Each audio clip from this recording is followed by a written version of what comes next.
Hello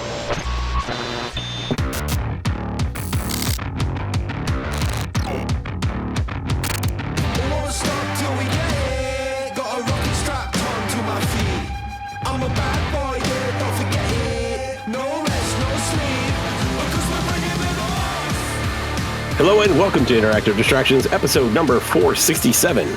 My name is Chris Ferricchio and I am here with Jason A. Striker. I'm Jason A. Striker. Hello. And Travis Baum. It's a cup of coffee kind of night, boys. Oh, nice. Yeah, I got one too. I hear you. We got some games to talk about today and a little bit of news, but before that, we're going to see what's going on. We didn't kind of prep this beforehand, so I have something to give out, but Jason, you got anything you want to talk about today? The sun went away. It did. The sun went away. That's what I want to talk about. Not all of it, but yeah. It went for like 4.5 minutes. Fill me in. Fill you in? I didn't even go outside. I've seen this stuff before or not seen it, as it were, and I'm over it. Are you talking about the Eclipse? The Eclipse, yeah. The Mitsubishi. So yeah, Eclipse. Monday was. I had one of those ones. Yeah. Monday was the Eclipse. We were in Columbus, Indiana, which is about not Ohio. It's about 45 minutes south of Indianapolis. And met up with some of Crystal's friends to see it. And so it was in the totality path, and I've never seen an eclipse in totality. So it was kind of a thing for me too. Like, I'm 48 years old and that hasn't happened yet. And the next time we're going to get a solar eclipse that's going to come by this neck of the woods is going to be like 2045 or something like that. So I'll be around. Maybe. Yeah. We'll see. But it was really interesting. It's the first time I've ever actually looked at an eclipse with eclipse glasses. Hopefully, yeah. Yeah. So that's of course. What'd you do as like a kid? Did you do like the pinhole thing? I never really experienced an eclipse as a kid. That's the thing. So this is, the first one that I ever really experienced was in 2017. There was one that came by in 2017, and we were in like 90% totality or something like that. And then this one. So, but with the Eclipse glasses, you can see everything. I wish I would have planned better and brought a regular, like an actual camera rather than my phone, because my phone did not do the job. It did not take good pictures at all. I've got a couple of decent ones, depended on which Eclipse glasses I was covering the lens with. It was really cool. Eclipse glasses ready to go. Yes, colorblind Eclipse glasses. Yes, thanks. Once when totality hit, it just looked like it was nighttime, and that's all awesome. of a sudden you could see all the stars and everything like that. And my wife's friend Victoria was there, and she was, as soon as it got dark, she was like pointing out like where all the planets were in the sky, because there's like 2 or 3 planets that you could see from that normally you can't see because the sun is too bright. So once the eclipse hit, she's like, there's Saturn and there's Mercury. And I'm like, oh, fuck, damn. All right. She did some research, right? So so that was pretty cool. But yeah, overall, it was a good trip. It was worth it. Like, I'm glad that we did it. The trip home fucking sucked because it rained literally the whole way. Through 4 states. I felt like the rain was following me. I'm like, what is going on here? But yeah, we were there we drove up on Saturday and we drove home on Tuesday. And Sunday, so Monday was the eclipse, and then Sunday we went to the zoo, the Indianapolis Zoo. So that's pretty cool. And the kids got to see more than anything. They got to see dolphins and stuff like that, and they were happy about that. So, but yeah, it was overall good trip. I'm glad that we got a chance to do it. Yeah. And my kids were flipping out. And I did the trick where you poke a hole in a piece of paper and let the sun shine through it, and it's got like the little, like the crescent on the ground. Yeah, that was really cool. Nice. But yeah, overall, it was worth it. It was worth it. Nice. So, that's a hell of a drive to not see the sun. That's pretty crazy. Well, at least it wasn't cloudy. Like, I would have been pissed if it was cloudy, Right? Yeah. Completely missed. Yeah, I drove 8.5 hours for 5 minutes. That's what I did. So, but yeah, it was fun. It was fun. Do you guys do anything? I actually was in the process of doing nothing. So let me paint you guys a picture. It's Friday night. Yep. I'm hopping from video game to video game to video game. I can't figure as you do when you got the ADHD. As one does. You've all lived it. So Can't figure anything out. Nothing sounds good. The normal TV shows that we watch, whether it's something brand new that sounds too daunting and scary, whereas something old just sounds unfamiliar, just doesn't sound fulfilling. So I think I was in our Discord and I was just like, I have no idea what to do. The gamer ADD is just making me blind rage. And Jason piped into the chat. He was like, hey man, well, WrestleMania starts in a few minutes. And I was like, you know what? I was like, you know what? This actually sounds like a pretty darn good idea, because I used to watch wrestling pretty religiously. I did pro wrestling when I was in high school and in college. And I've loved pro wrestling. It was a huge part of my life for a very large chunk of it. But I have had a lapse in viewership for quite some time. It's been probably 15 years since I've watched regularly. Wow. Yeah, it's been a while. So a lot of new faces. But jumping in at WrestleMania, I think is a really good entry point. Honestly, like you're seeing the culmination of a lot of storylines, but this is their Super Bowl, man. Yeah, it was great. And look, Melissa was excited about watching as well. One, her favorite wrestler is The Rock, and The Rock being a big part of the show was a big deal for her. But also, like her late father and her brother watched Raw and Thursday night at the time, SmackDown. Nice, yep. So it was kind of like a big event for her to sit down and watch wrestling as well. That's cool. And we just had a really, really good night. And then we were like, after Friday night was done, we were like, we're watching Saturday, right? And we're like, oh yeah, we're watching Saturday. So we watched all Friday, all Saturday. Right. And then Monday afternoon rolls around and we're like, hey, so like, we have to find out what happens on Raw, right? We're like, okay, so we watched Raw, and then boys, tonight's Friday night. Tonight's SmackDown, so we're gonna watch that. But no, it was great, man. I bring up the story because it just kind of reminded me of how special and how magic pro wrestling can be. It can be, yeah. Like the Cody Rhodes storyline is something that, like, there are videos on TikTok of men, women, children in absolute tears as they're watching this match live. And everybody knows what wrestling is. Everybody knows how wrestling operates. And for it to still fulfill those emotional dopamine receptors and give that kind of reaction to hundreds of thousands of people, it's amazing. And I was completely recaptured by the magic that I had originally lost by forgetting how great wrestling was. So I don't know how long if it'll stick, but I'm excited that it's a new era with Triple H. Yes, taking control of the company. This is kind of his big debut, like as it were, like of him like heading up the show. Yep. Yeah. So I'm really excited with what they do creatively. I hope they pick up a little bit better from what they did on Raw, because that was like, it felt like an hour and 45 minutes of promos and 15 minutes of matches. Yep. So I hope that gets better. But other than that, it was a really, really special, fun experience that kind of, Melissa and I just keep on talking about the weekend and wrestling, and that's cool. Sharing Cody Rhodes videos and stuff. So it's been really, really fun having a little bit something new to escape with. It was nice. There was so much emotional investment with a lot of people for the Cody match, because last year, WrestleMania, he lost in the same match. Yeah. Yep. And everybody expected him to win. Everybody wanted Roman to lose, but he lost. He got screwed. Like, he had it, but he got screwed. And that happened like a number of times throughout the remaining year. And then finally it's like, this is his last chance. So everything's on the line this time, and he took it home. So yeah, that was a big deal. But holy shit, they really invested in him. Like, he's the main fucking face of that company right now, which is saying something. And for a guy more than that, 5 or 6 years ago, who quit. He asked to be written out of the contract. Went to Japan, went to AEW, started that up, or helped start that up, and then came back and got a very good deal. So nobody would have expected that. Like when he was Stardust, like, no, that would be ridiculous to even insinuate. But no, he's on top of it. That's good.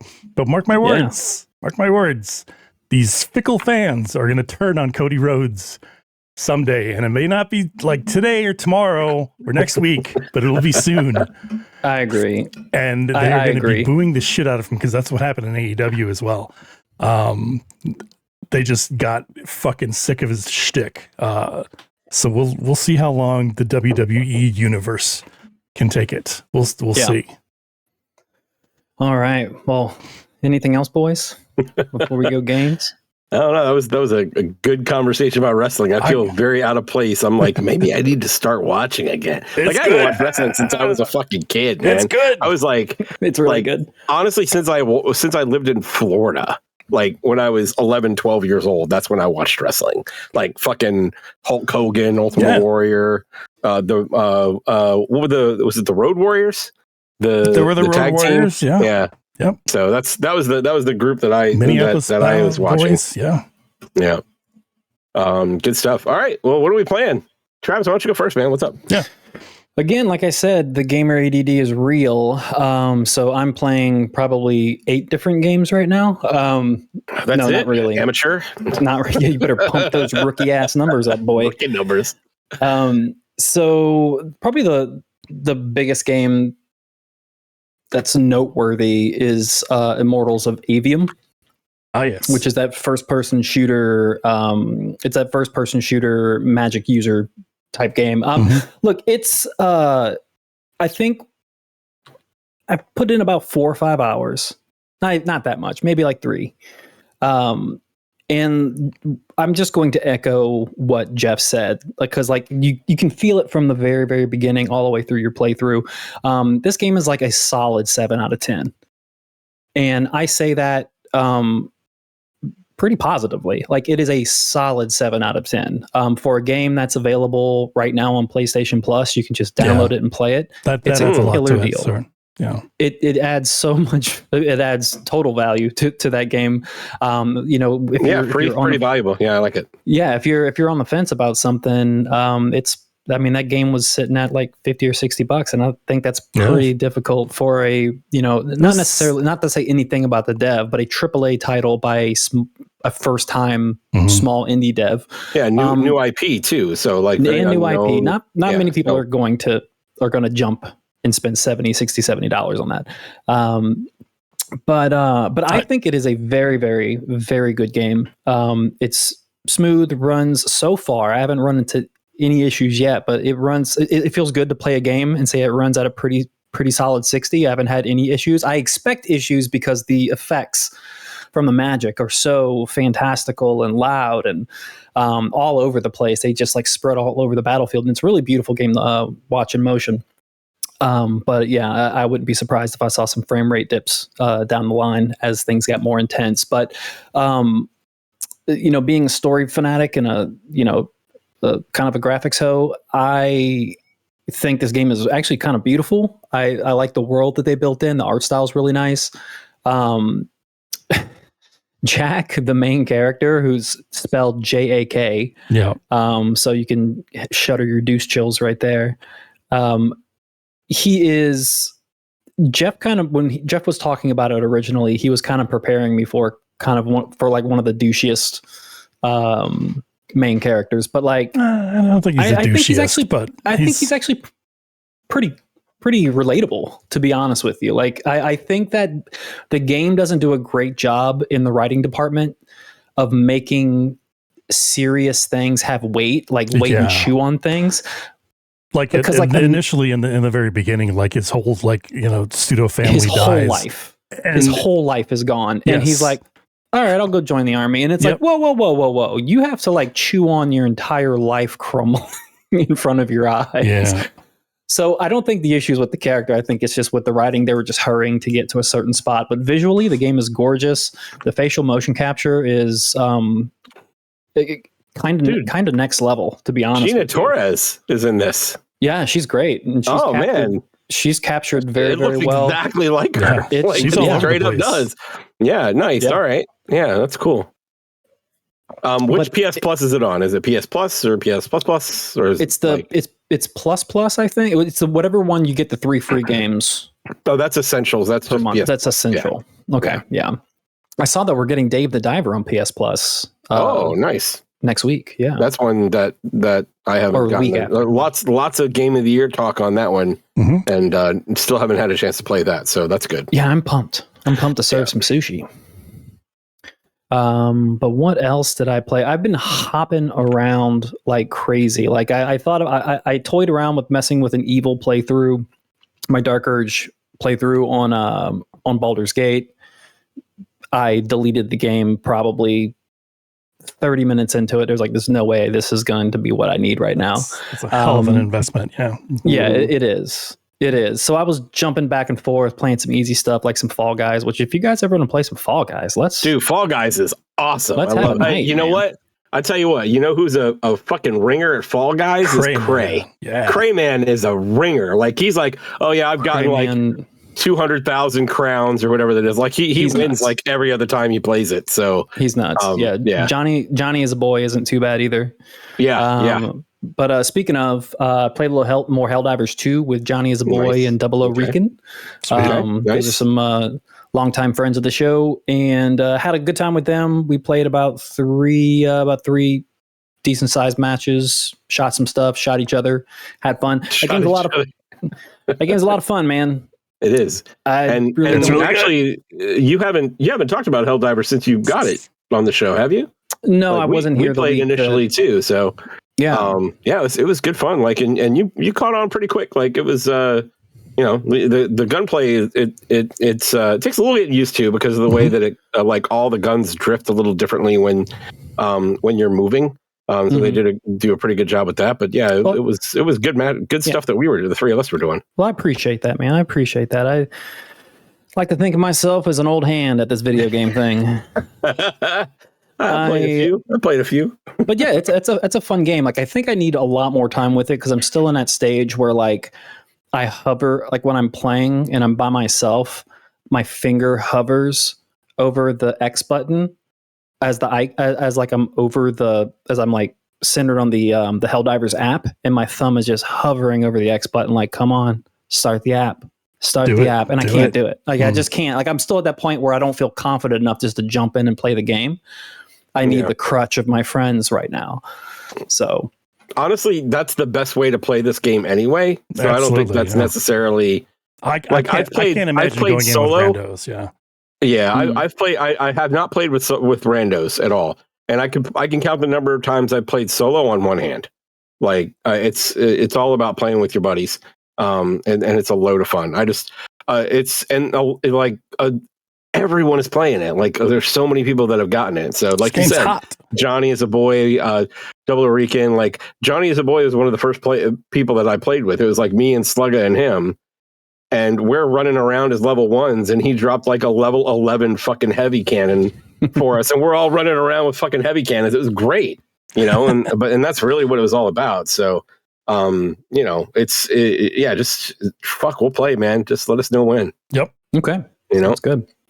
And the other game that I jumped into in my ADD tour was Dragon's Dogma 1. Yes, Dark Arisen. I saw you playing that.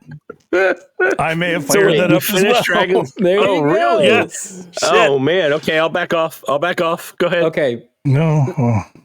So there is that was an interesting sound, Jason. So this game, Dragon's Dogma 1, might be the only video game in existence that can have a 12-year gap from its sequel and still be easy to go back to and play.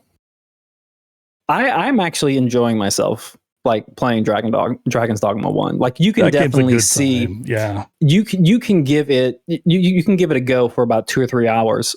And after playing Dragon's Dogma 2 for 160, you can definitely see the quality of life improvements. Not just like graphically, or not just that, like, because obviously that's going to happen when you have like 2 generations in between. But it ended up really showcasing how well tooled Dragon's Dogma 2 is. 2 is, yeah. And I appreciate it so much more. And it's even more my game of the year as I play Dragon's Dogma 1, because I'm appreciating what they've done for the sequel.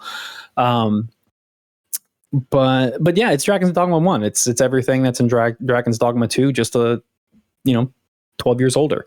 But Jason, you said that you fired it up and I went through the intro again that I've played through half a dozen times. Sure. And probably 5 out of those half dozen times I've quit. And then on the 6th time, 2-3 years ago, I finally went through it and just loved the hell out of that game. So, well, your level 47 odd bit has been carrying me through my game. Nice. So I appreciate that. I think that means that she's probably going to go away if you start a new game, since there's only one save file. Oh no, I'm playing on PC now, so yeah, that PlayStation 1 will stay pristine. I won't touch it. So okay, good. You can have my mage. That's fine. I need my mage. Abuser. Take care of her. Send me back something nice.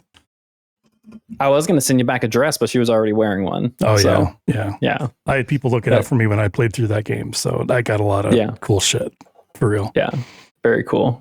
But that's, I think that's it for me. What about you guys? So I played Dragon's Dogma 2 a lot more. I think, like Travis said, I've gone through multiple playthroughs. I'm on my 3rd one right now, and I think I'm finally at a point where I'm, towards the end of the game. It's wrapping up, and I'm like, I've done everything that I think I can do, and that's maxing out both my main character and my pawn with all the vocations and such. I've gotten every piece of equipment that I've wanted. I'm in a good spot, so it's like I finally just did a complete retool of my pawn, and I put her out for auction, and I'm just going to leave her there like that, and then see what I get back afterwards. There you go. But I think that's it. I think that's it with me and Dragon's Dogma 2. How many hours did you plug into that? Did you see 140, 160 or something like that? Yeah, it's around the same for me. Yeah, last I checked, it was 120, and then I played another playthrough. So it was probably another 30 hours or so. I was on playthrough 4, and I was like, this is definitely going to be the end for me until there's new content. Yeah. And I got that character in that playthrough up to the point of no return. Mm-hmm. I didn't want to get to the end game because I didn't know if there's going to be any new content that's going to need to be in the end game or what I figured before the point of no return. So I'm at the point of no return, and I kind of just paused it there, and I can go around anywhere in the world. I did go ahead just so I have it in my repertoire. I bought the $3.99 port crystal. I did. All right. Yeah. Well, it's there, and that extra utility would be nice. Yeah. $3.99 for that utility. That makes sense to me. And it's something that you can use in perpetuity. It's not like you're spending $1.99 on 3 fairy stones that you can literally use up in 3 seconds. I understand that, but also know that they kept that back. So you would have to pay that $3.99. I get it. That it should have been included with the fucking game. That's ridiculous. Jason, it's ridiculous. I didn't say I liked buying it. I know. Okay. I didn't say I liked it. I needed to say that. I needed to. No, and you are right. I can't deny it. And I didn't have to admit it. Let's be honest. I didn't have to admit it. Well, I cheated through the game, so I don't fucking care. So you have the mods on. I got mods on. Hey, that's the way I'm going to play it if and when I play it. So there you go. Yeah, man. That was the best. Chris, I don't know. I think you might like this game. There's something about. No, I'm sure I will. I know it's an investment. So I already put one investment game on the back burner that I have to get back to eventually. That's fair. So with Rebirth. So yeah. So yeah, I'll get to it, hopefully. So I wrapped up Dragon's Dogma 2, and I immediately fired up Dark Arisen. And then played a few hours of that. And I'm good. I got it out of my system. Now I got to move on to something else, and I don't know what that is just yet. But we'll find something. We'll find something. So much is close. We have, and then everything is coming out in the same week at the end of April. So we're gonna go from ADD central and jumping from game to game to having too much to play. Right. 'Tis the life we choose, boys. Yeah, indeed. How about Chris? I was kind of all over the place too because of the fact that we were traveling. So I did play Helldivers. So the new Warbond came out yesterday. So I jumped in there and I picked that up because I had over 1,000 space bucks. I don't remember what like super credits or whatever. Super credits, yeah. I like space bucks better. We should use space bucks. All right, like from Spaceballs. Make your own game, Chris. That's right, I will. But it's like this one is like this Warbond is all about explosions. Like everything is explosive damage or piercing damage and stuff like that. So nice. I haven't gotten too far in the Warbond yet. I'm on page 2, but I haven't gotten the second weapon yet. Okay. But it looks like the second weapon has explosive bullets. Yep. But apparently it's like a bolt action type rifle. So you're basically loading every shot. It's a but DMR, the third page, right? What's that? Is it a DMR or a sniper? I don't sniper rifle. I don't know. It's just a scout rifle of sorts. Yeah. Right. And then, but the third page has a crossbow, and I'm like, oh, I want to try that crossbow. Yeah. There's a grenade pistol as well that I want. Yes, the grenade pistol. Yeah, and there's thermite grenades, which I picked up. And you know how it says when you buy them, it says equip now, and you say equip now. And sometimes it works and sometimes it doesn't. And for me, it didn't. So I did not equip them.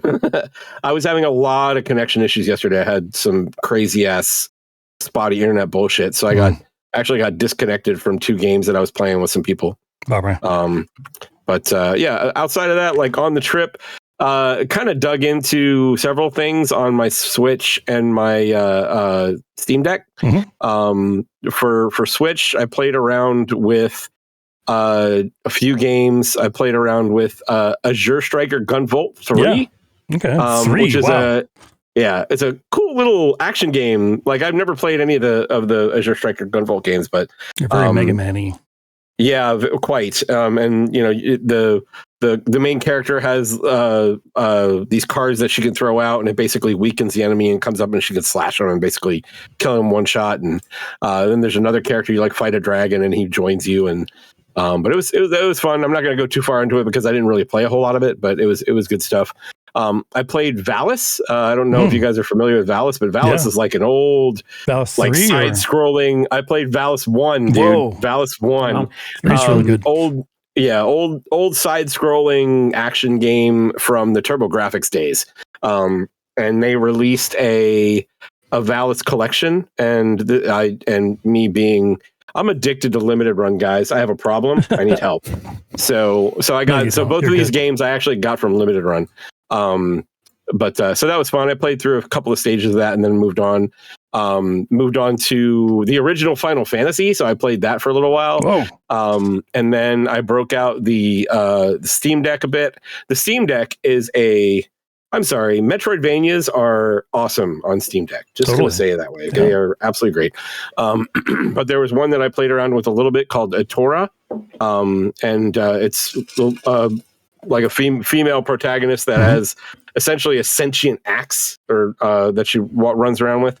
I didn't get too far in that because I broke out Deedlit and that's all I played. Yay! Fucking Deedlit and the Wonder Labyrinth. That's a good game.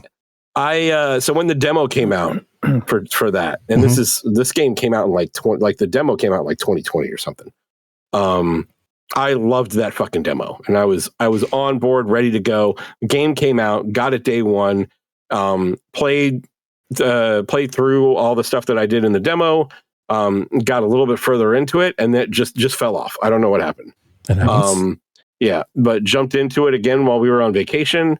And man, I was all over it, like having a great time.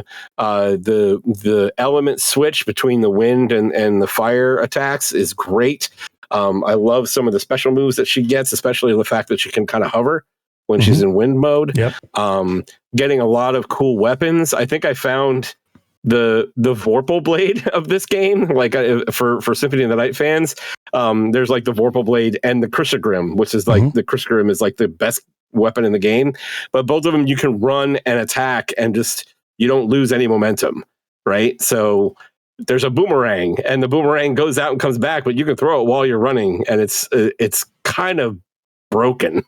So I've had very little problem facing guys since I got the boomerang. Fantastic game. Really enjoying it. After we got home, The cross save functionality with Steam is great. Broke it out on my main TV, and I got to play it a little bit with this controller. A buddy of mine told me to pick one of these up. Oh yeah. Yeah, so look at that. Yeah, so this is the 8-bit dough that Jason was talking about. There we go. It's actually it's very, very good. It's very comfortable to hold. So I would back up that endorsement. Like, it feels really, really good. And the dock is fucking amazing. Like, just being able to go over and set it, it's so convenient. Just go over and set it down, and it's just snappy as hell away. too. Like, as soon as you take it off, it's immediately connected. And I got a new one today, right? And I took my old one and I put it over by my Mister. I plugged it in. It immediately synced. Just took it off the dock, and I was ready to go. Like, it was already configured, already just fucking set. Oh, it's so nice. It's so nice. You use it in dongle mode, right? It's not Bluetooth. Yeah. I got the. Have you tried Bluetooth mode? I've got one that's for Bluetooth that I keep for my Switch. Gotcha. Okay. And then the other two that I use are just 2.4 gigahertz. Like, I don't need to spend the extra $20 for the Bluetooth model. So. Oh, I didn't realize it was. There's more than one. Yep. Oh, I got the one that has both. Apparently. There you go. You're good. And there's a fucking switch on the back. Yeah, you can use it. You can use it on your actual Switch. So yeah.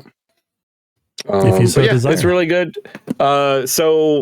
Steam folks, like, go out, and if you're into Metroidvanias, go check out Record Lotus Wars, Deedlit in the Wonder Labyrinth. It is really, really good. Very pretty game. Huge reminder of Symphony of the Night overall. And the element switch mechanic gives it a nice fresh taste. I highly suggest it. I think I'm on like stage 5 now. My map is at like 60%. Okay. So I've actually one of the things that I noticed about this is, like, did you play all the way through it, Jason? No. I know you played it. Yeah, I played quite a bit of it, but not that far. I'm at about 60% of the map, and like on the screen, the map is just like a little rectangle about this big. They use every fucking square of space in the map. Nice. So it's like if there's like a little path that's that there is no way into, there's probably a secret door that's going to lead to it and allow you to go through it. So, and it'll give you like an HP up or an MP up or something like that. But yeah, really good game. Nice. Good stuff. That's it for me, though. That and as I said, some more Helldivers. Good stuff. Very cool. Gents, shall we move to some news? Please. I think we shall. Inform me. I shall inform you on a bunch of releases, guys. We're gonna say shoo goodbye, see you later to all the bad news out there, and we're just gonna talk about some good stuff, stuff that we're gonna get as people, as humans, as consumers. First one's gonna be Fallout 4, which is super in the news right now with the TV show. That's very, very good. Didn't talk about that, but I'm at the finale of that show. Good Lord. So suggested. Highly suggested. Highly suggested. Okay. I've heard a lot of good things. I haven't watched it yet, so. You would have thought I learned my lesson with Twisted Metal, but I didn't watch that either. After the trailers of watching Fallout, I'm like, there is no world where this show is good. There is no world in existence where this show is good. And it is. And it's great. It's really good. I think it's good. The back of the box quote that I will give it is that it is the most accurate video game adaptation ever. I've heard that, yeah. Really? It is the most accurate. Like when they inject themselves, than Last of Us? When they inject themselves with a stem, they use the sound effects from the video games. Oh, wow. When the door opens, it's a sound effect from the video game. Nice. It is there. Like, you feel like you're in a vault. Like, you feel like you're there. It's a really, really great show and surprisingly well written. There's a lot of different storylines that are going on. There's like a story with someone from the Brotherhood. There's a story with the Vault Dweller who is wandering the wasteland for the first time, and then you have what's happening inside the vault. And that story that's happening inside the vault is some of the best storytelling that I've seen in quite some time. It's batshit crazy. It's what you would expect out of, it may seem ordinary at first and then turns into like this batshit storyline, just like Fallout does. They do not shy away from anything that is in that game. So I'm pretty impressed. Pretty impressed. But there is also Fallout 4 news, and Fallout 4 is getting a long-awaited current gen patch on April 25th. It's getting a 60 frames per second mode, higher resolution and effects, and brand new content. And that leads me to go right to you, Chris, because you were kind of the resident Fallout guy when Fallout 4 was coming out. Why is this happening so late? I don't know. I honestly thought we were gonna who gas this, because I'm not I'm not gonna go back to Fallout 4 at this point. Yeah. So I thought Fallout 4 was good, but it certainly wasn't. It didn't grab me as much as like 3 did. 3. I don't know if you guys remember how much I played Fallout 3.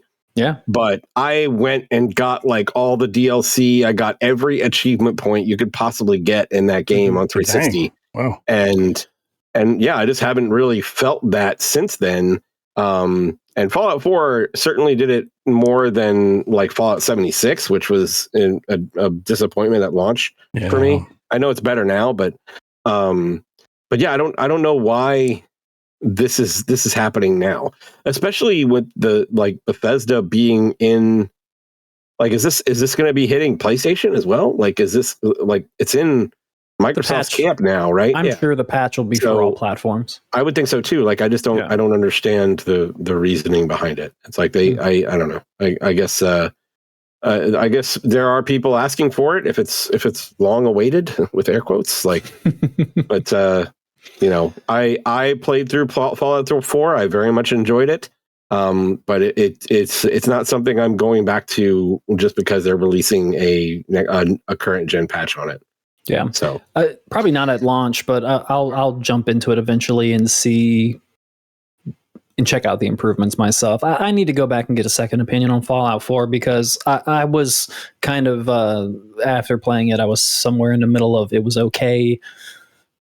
And it sucked. I was somewhere in the middle of there. I absolutely. I skipped most of that. I didn't mess with the base building a lot. But for a pure Fallout game, like I did enjoy what I played of Fallout 4. I absolutely, and I beat it. Like I didn't 100% it or platinum it, like or like get all the achievements or whatever, like I did with Fallout 3. But I certainly enjoy what I play, and I did play all the way through it. Okay. Well, even though I thought that sucked, another thing that does suck is our vampires. And ironically, there are no vampires in Vampire Survivors, which is also getting Contra DLC on May 9th and finally coming to PlayStation 5 later in the summer. I really like this game. Just give me the spread shot. I'm good, man. I will take out whatever the fuck you need me to. Werewolves, right? Ghouls.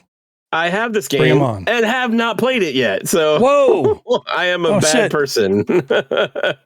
It's really good, Chris. It takes a little while to get into, but once that hook gets you, you're done for. You're done for, friend. Yeah. Once you get enough like stuff unlocked and you're just like wrecking the entire screen, that's when it hits. Yeah, I hear there's a lot of satisfaction once you get deep into it. So. Yeah, and I'm crossing my fingers that the co-op comes along to the PS5 version whenever that does hit during the summer. I wonder. Because I have not jumped into that yet. I've played tons of hours of Vampire Survivors solo, but not co-op, and I think that could be a good time, especially if we get streaming kicked off. That would be a good streaming game. Oh, that's so hard to stream though. Like the all the artifacts and stuff. Oh, it looks god awful. It would on the be. stream. You're right. That would be really tough. That would be tough. So another game that's tough was Slay the Spire, which is getting a sequel. It was announced and early access is going to begin sometime in early 2025. So this game is far out. But if you're a fan of the deck building roguelike niche, then this game is going to be for you. Slay the Spire 1 is great. It was kind of the first game to remind me that I like deck building games. And and I kind of opened the door for a lot of other different games for me to be interested in, like Midnight Suns, which was another kind of surprise hit for me. So I'm excited for Slay the Spire 2. I think this is something that could, especially if we see some big time improvements from the last game, and it's been a huge gap from this game to the first. So I would assume that there's going to be some big improvements. Not that the game really needed any. I thought the game was pretty great. But did any of you guys play Slay the Spire? Yeah, I did not. No. Yeah, it was a very well executed game for being such a small indie game. Yeah, it was super addictive and very satisfying, and lots of replay value, obviously, with that style of game. But I'm a little burnt out on deck builders now, but it's fair. I will probably give Slay the Spire 2 a shot because just because of the pedigree of the first one. It's so good. Nice. Yeah, the pedigree is definitely strong, and if you ask people about the pedigree of Star Wars, you're going to get some mixed results, but I don't think the results are very mixed on the outlook for Star Wars Outlaws, which is coming out on August 30th. It got a big time a story trailer. Chris, I'm sure you watched this, right? I did, yeah. What do you think about Star Wars? I'm pretty excited overall for Outlaws, and I think I've already. Well, actually, I haven't pre-ordered it yet. It's in my cart at Best Buy, so it's not pre-ordered yet. But the one thing that gets me is that they immediately say, "Hey, we're going to have 2 extra story DLC packs that are going to be coming," and I'm like, I don't. Do you know the price of those packs, Chris? I don't. Are you serious? Did they say the price of those packs? The tippy top price of Star Wars Outlaws. Oh, I know the price of the editions of Outlaws. Like, it's $130, right? $130 fucking dollars. $130. And so the $130 gets you, let me see, a blaster or something. It gets you it gets you this 3-day early pass, which I think is just whatever. Those are enticing. I'll give you that. I can wait 3 days. I'm fine. I can wait 3 days. A digital art book, like some cosmetics, and then the 2 upcoming story packs. So that's what comes in the $130 version, the season pass. God. And then there's like a $110 version, and I don't remember which part is missing from that. But I'm just going to get the regular edition. I'm not, prove to me that your game is good first before I start buying DLC packs. Yep. Thank you very much. So, I mean, but from what I've seen, the stuff that I've seen is really intriguing. I'm pretty excited about it. I will buy it day one, and I will take that day off and play it all day. Nice. That is probably my plan. But yeah, here's the thing. This is and I know EA did it too, but I feel like this is a little bit kind of slimier than what EA did. Scummy. Is it a little scummy? It's a little scummy. We should not, under any circumstances, be normalizing $130 price tag on a game.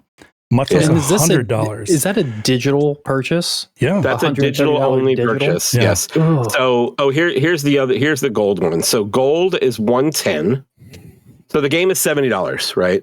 So gold is an additional $40, and it also comes with the two story packs, and it comes with some of the cosmetics, the Kessel Run cosmetics. So mainly what you're missing out on if you go gold instead of ultimate is the 3 extra days and some additional cosmetics and the art book and the digital art book. Travis and I have gone ad nauseum about how enticing early access is, and that'll make me that'll get me to pay an extra $10-$20 sometimes, because $10 is my max. I think back to days of Blockbuster, and it's okay, I could rent a game for $20 for 4 days. Okay, all right, that checks out. But we're talking about $130 now. Yeah. It's a lot. It's $60 more than the retail. Oh Jesus! Yeah, it's a whole nother game you can buy almost.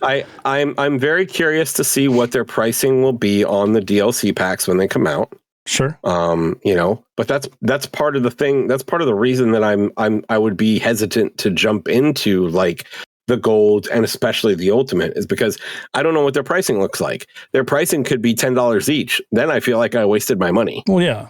You know, of course. But I likely it'll probably cheap, be like, no, it'll probably be $20 for each one. Mm-hmm. Like the gold edition is $40 more. So that makes sense. $20 per pack. That's the way I look at it. Remember when like season passes cost $30? Mm-hmm. Remember that? Now they're $40? Is that what's going on? What the hell's happening here? They're trying to make their money back, man. It's and I think part of it is here's the good thing about what I'm seeing with the industry is like I am seeing a lot more popularity of games that are not putting AAA money up, that are doing more like reeling things in and being more retro and just putting more of the focus on making a really great game rather than one that is just graphically going to blow us away and still be a great game. Helldivers it's so hard to do that. Yeah, there's so many games that are putting up like buku numbers. Helldivers 2 is $40, man. Yep. And it is easily at the top of my game of the year list right now. I mean, it's only April, but still. But even if you look back at like what like some of the games that we've talked about today, like sure, Deedlit came out years ago, but still it's a kind of a retro styled game that is just fantastic. Like all of those Metroidvania style games are that way, and I appreciate that those are still being made and people still appreciate that type of effort that goes into the games, because those are the people that are focusing more on the gameplay than making sure the graphics are top notch. Mm-hmm. So we're in a position where in the industry where we get to have both of those things. I think it's a good spot to be in. Sure. But some of these companies are trying to make AAA games and they don't really reach the level they need to in order to be successful on that front. Absolutely. Yeah. Dead Space is a good example of that, because Motive just saw I don't know if they saw layoffs, but they announced that Dead Space 2 was canceled. The remake of Dead Space 2? Yeah, the first remake did not hit the sales goals that they needed to, and they were already in the middle of developing the second one too, and they canceled it. Okay. Yeah. I think it had just been talked about. I don't think they were actually developing.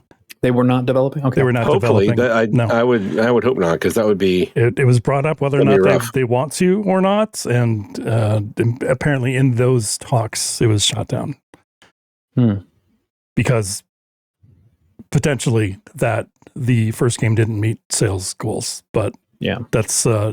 I believe they've come back and said that there's no legitimacy to those claims, but there's reports saying just the opposite. So I don't know where I stand on it, but either way, it would have been nice to get a second one, because that first one was fucking awesome. Pretty darn good. Yeah, it was really good. They did a great job with that. Mm-hmm. So yeah, they can keep doing that if they want. Yeah, that's it. And that is all we have for news. So I'm going to throw one thing out there just because I'm interested to hear what you guys said, and it's going to be the thing that Jason threw up in the chat the other day, and that is the Castlevania stuff for V Rising. And I'm curious to know what you guys think of that. So I saw this during the Triple I stream. The Triple I thing is the Triple Indie. They're playing on Triple A. They're Triple I. Either way, it's goofy. So I saw this this trailer, and I had not seen that it was for V Rising, but I started seeing telltale notes of Castlevania. like the music was there. The costume for Alucard and shit was there, and I'm like, I sat up and I got a little closer to the screen, and I got a little excited. And then at the very end, they said, it was just V-Rising content, and I kind of sighed a little bit. But I've heard good stuff about that V-Rising game. You know, they're apparently doing a pretty good job in the action RPG genre. So good on them. But I would like a new Castlevania. You know what I mean? I would love a new Castlevania. Like I'd love how they're doing crossover stuff with Dead Cells and now with this. And actually, I want to bring up another game too. I apologize for butting in with it, but the Dead Cells creators are doing their next game is going to be they're working with Ubisoft, and it's going to be a Prince of Persia roguelike. That sounds great. Ubisoft are really pushing out Prince of Persia. I like it. 2D games within like a year of a calendar year. Yeah. Well, I'll tell you what. Like we all, gushed over Prince of Persia, and Lost for Kingdom. good reason. Yeah. So if they're gonna keep that type of focus going, I'm good with that. Like I certainly would like to see more of that. Sounds good. This looks like less 2.5D and certainly more like flat shaded 2D kind of gameplay, but it was still like Metroidvania style. Okay. So we'll see how it goes, but they've got a good pedigree too. So I'll see what they got. Indeed. Yeah, the V-Rising stuff, the Castlevania part of that makes me just look at it again. But it's the survival portion of it that just makes me kind of like, just not. I've tried so many survival games and always end up being like, this is work. Like I don't play video games to work. Like that's just my thought on it. So, but I wanted to get your thoughts. But yeah, good stuff. Awesome. Anything else, gents? I think that's it. I think that's a show then. Thanks everyone for listening. Hope you enjoyed the show. If you did, please tell a few friends about us. Like, subscribe, and comment. All those things help us a lot, and we really appreciate it. Check out our Linktree at interactivedistractions.com. From there, you can get to Discord. Come chat with us. Yeah. And if you are feeling generous, drop over to Patreon and help us out. We really do need to start calling out the wonderful people that are supporting us on Patreon. We love those guys. So. But we'll have to get that list for another time. But until that time, my name is Chris. I'm Jason. And I'm Travis. Play your games, and we'll talk to you next time.